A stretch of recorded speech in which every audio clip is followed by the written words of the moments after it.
go. So let's talk for a minute about starting with mission. Before I start with design, it's very important for me to understand what the mission of the organization is about. We have to start asking those questions. So prior to us doing what we call a design charrette, and we design locally on site for a 3-day time period, but before that happens, we have to have conversations about mission to understand who you are. It is often the case that they don't know what their mission is yet. Not just uncommon, more so than not.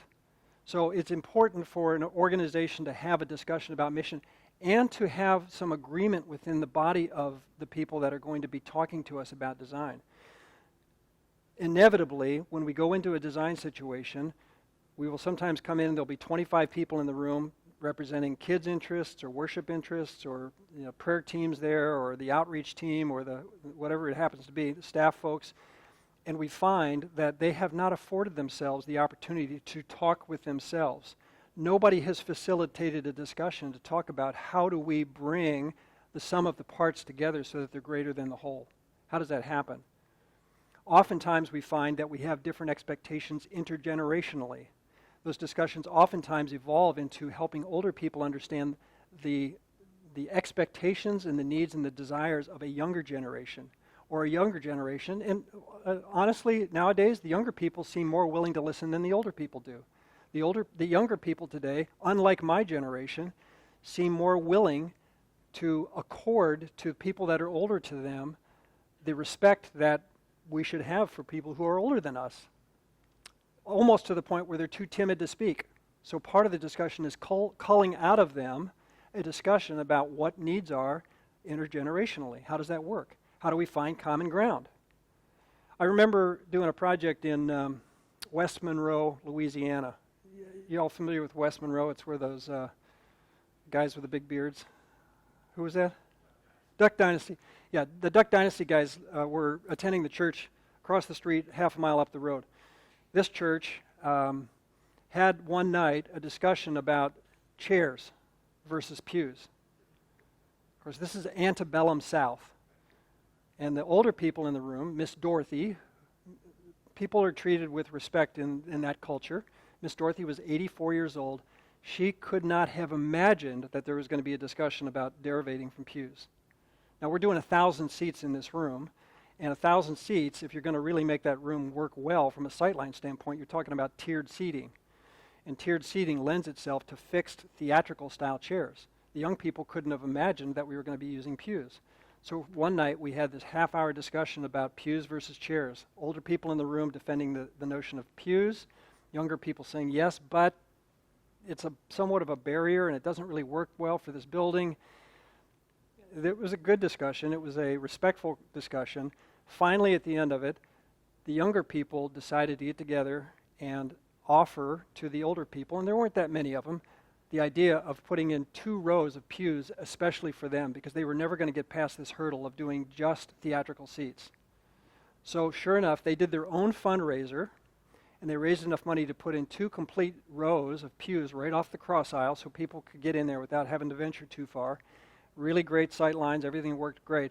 What they found was that the younger people gravitated towards the pews with kids because the kids could go back and forth between mom and dad, and when the older people figured out how comfortable the theater seats were, they got out of the pews and went into the theater seats. We have these intergenerational discussions all the time. It's really important to bring generations together on things because what's attractive, what I would call in this building warm industrial design, is unfathomable to an older person in a church. It violates everything they know about church. So we got to think about that culturally. Got to talk about that. That's part of mission. And we don't just design churches for younger people. Some mature older people get it. I'm not going to be here in 10 years. I want to design it for younger people. But at the same time, older people need to be served as well. There needs to be ways to do that. And they need to be provided buildings from which they can serve. What we find is that once a building opens up, people want to bring their friends into the building. I'm sure, Jeff, that's where part of your growth has come from, is that people want to introduce their neighbors to a building that they're now excited about, which links them to the relationships that happen inside the building. But it first starts very cosmetically. It first starts with, aesthetics And then it branches into the more meaningful things like relationship. So really important for us to understand the progression of mission leads to activity, which leads to facility. What kind of story does your building tell you about the kind of church that God called you to be? That's very important. People will judge you based on those kinds of things. Not all the time. I've been in situations, I've given the story before, in 2004 when I went to Cuba on a missions trip. The most worshipful experience I had in many, many years was in a pig barn on the side of a mountain in Cuba with a group of people that were not allowed to assemble in the main village, so they had to go to the pig barn to get into a group larger than 20 people, or they were in violation of the rules of the political party. So it was a tremendously worshipful experience. If I tried to hold worship in a pig barn in America, probably wouldn't fly too well. Although I did have somebody last week come to me and say, "Do you guys design cowboy churches?" We have. What's a cowboy church? It's a church in a barn. I said, yeah, we can do that as long as it's not a pig barn. We can do a cow barn. So anyway, your building is going to communicate something to the surrounding community. What is that? What is it on the outside of the building? What is it as they progress and get the courage to go actually from the outside to the inside of the building? For a non-church person, that idea of deciding to go to church, parking their car, coming to a building, opening the door of the building, that's a terrifying moment for some people who have been estranged from the church community. So it's very important for us to think intelligently about the way that we meet them. How do we meet them? We meet them visually, we meet them auditorially, we meet them just simple things like the way that the building smells. I've been in a lot of buildings, older buildings, that lack the kind of ventilation that modern buildings require. You walk in and it smells like old men. If your building smells like old men and you've gotten used to it, you better change that. It's not a good smell. Old guys don't smell well. Right? They don't change their clothes off enough. I don't know why old guys smell, but you got to do something about the smell of the building. It's one of the things that in a very subtle way can influence a person's experience as they come into the building. So think that way. Think about those things. Every ministry has a unique story too. I'll come into a situation and somebody will say, hey, I went to such and such a church over in Kansas City and it was the greatest thing since sliced bread. We loved it. It's great, terrific. Yes, but be careful, because what applies to Kansas City oftentimes doesn't apply to South Florida. You need to help me understand what's unique about you. I don't mind, talking about the commonalities of those things, but somewhere there's going to be something that tweaks that, to change that for your culture, for your area. Be careful about that kind of mimicry. Just simple things too, like color, by the way. That last slide, I'll go back to that last slide. Those colors do not work in Minneapolis. I can tell you that right now. But in Orlando, yeah, it worked. People love it, right? Now, I don't know about 10 years from now. Color is transitional. Color changes as time goes on. But what's good for one culture in a certain part of the country is not so good in others.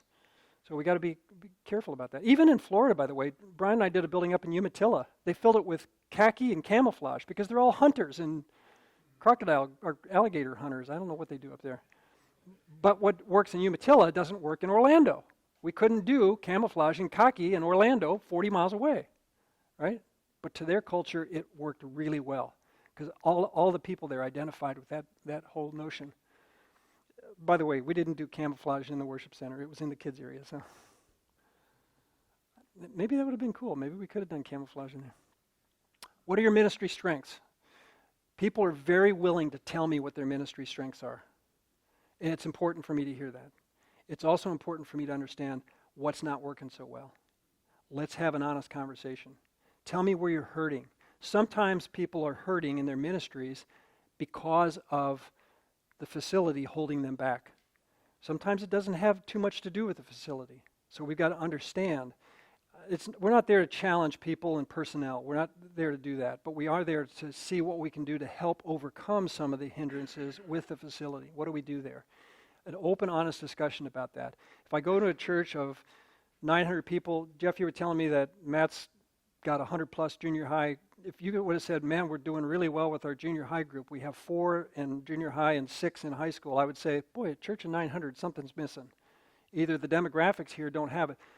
I'm looking for inconsistencies. I'm looking for what are the things that are not working well in the church so that we can help fix that to the extent that we can with facilities. gentle discussions, careful discussions, but important discussions to have.